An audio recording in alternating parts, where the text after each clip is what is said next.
ஆண்டவர் இயேசு கிறிஸ்துவின் நல்ல நாமத்தில் வாழ்த்துதல்கள். இன்றைக்கு இந்த உலகத்தில் மனிதர்கள் எதுவோ எல்லாம் தேடிக்கொண்டிருக்கிறார்கள்.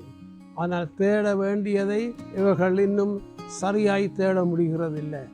உலகத்தை தேடி இந்த உலகத்துக்காக வாழ்ந்து தேட வேண்டிய கர்த்தரை இவர்கள் தள்ளிவிட்டு விடுகிறார்கள். இந்த உலகத்தில் யார் கர்த்தரை தேடுகிறார்களோ அவர்கள்தான் ஆசீர்வதிக்கப்பட்ட மக்களாக மாறுகிறார்கள். அதனால் இந்த அருமையான நாளிலே நாம் கர்த்தரை தேட வேண்டும். இந்த வேத புஸ்தகத்திலே கர்த்தரை தேடுகிறோம் என்று சொல்லிவிட்டும் பிழையான இடங்களிலே பிழையான வழிகளிலே அவரை தேடி ஆபத்திலே மாட்டிக்கொண்டவர்கள் அநேகர் இருக்கிறார்கள். அதனால் நாங்கள் கர்த்தரை சரியான இடத்திலே தேடுவோம். இந்த உலகத்தை தேடினோமானால் அது ஒரு நாளைக்கு நம்மை கைவிட்டு விடும். ஆனாலும் கர்த்தரை தேடினால் நாங்கள் உயர்த்தப்படுவோம். 2 பிள்ளைகள் ஒரு மனுஷனுக்கு இருந்தார்கள். 15ஆம் அதிகாரம் லூக்காவில் இருக்கிறது. ஒருவன் தகப்பனை விட்டுட்டு உலகத்தை தேடி வெளியே போயிட்டான். அவன் ஐஸ்வர்யத்தை எடுத்துக்கொண்டு போனான். நண்பர்களோடு உல்லாசமாக இருந்தான். தான் விரும்பின காரியங்கள் எல்லாவற்றையும் அனுபவிக்க முற்பட்டான். ஆனாலும் கொஞ்ச காலத்தில் எல்லாம் அழிந்து எல்லாவற்றையும் இழந்துவிட்டு தனித்தவனாய் போய்விட்டான். பண்டி தின்னுகிற தவிட்டுக்கு கூட அவனுக்கு வழி இல்லாமல் போயிட்டு அந்த நேரத்தில் தான் அவன் புத்தி தெளிந்து நான் தகப்பனை தேடி போவேன் என்று தகப்பனண்டை வந்தான். அதுக்கு பிற்பாடு தான் அவனுடைய வாழ்க்கை ஆசீர்வாதமாக மாறினது. உலகத்தை தேடி உலகத்தை அனுபவிக்கிறதை விட கர்த்தரை தேடி கர்த்தருடைய சமூகத்தில் நாங்கள் ஆசீர்வதிக்கப்பட்டவர்களாய் மாற வேண்டும் என்கிறது தான் கர்த்தருடைய விருப்பம். சிம்சோன் என்ற ஒரு மனுஷன் இருந்தான். அவன் பிறப்பிலே அதிசயமானவன் தான். அவன் பிறப்பும் ஒரு ஆச்சரியமானது தான். அவன் உடன்படிக்கையோடு இந்த உலகத்துக்கு வந்தவன். ஆனாலும் அவன் என்ன செய்தான்? தாய் தகப்பனுடைய சொல்லை மீறி அவன் வேசிகளோடு பெலிஸ்தரோடு லீதியாளோடு அவன் உறவு வைக்க ஆரம்பித்தான். தாய் தகப்பர் சொல்லி பார்த்தார்கள், அவன் கேட்கவில்லை.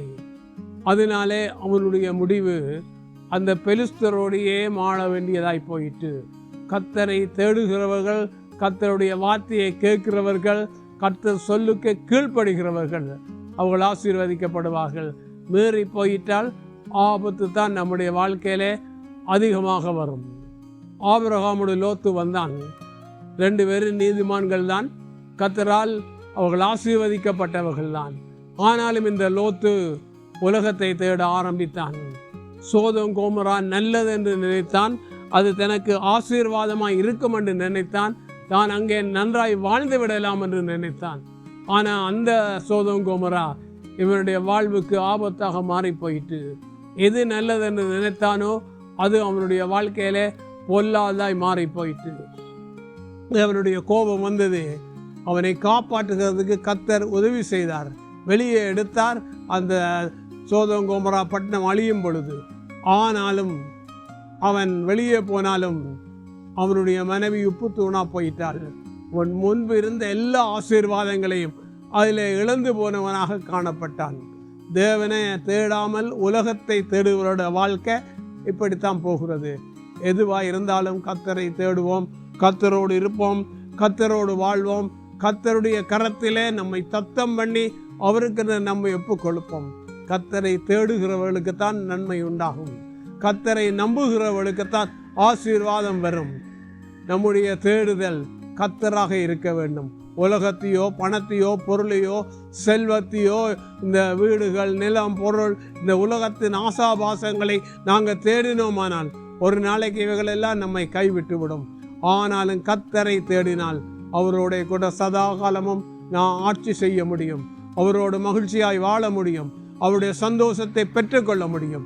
கர்த்தரை தேடுகிறவர்கள் பாக்கியவான்களாயிருக்கிறார்கள்.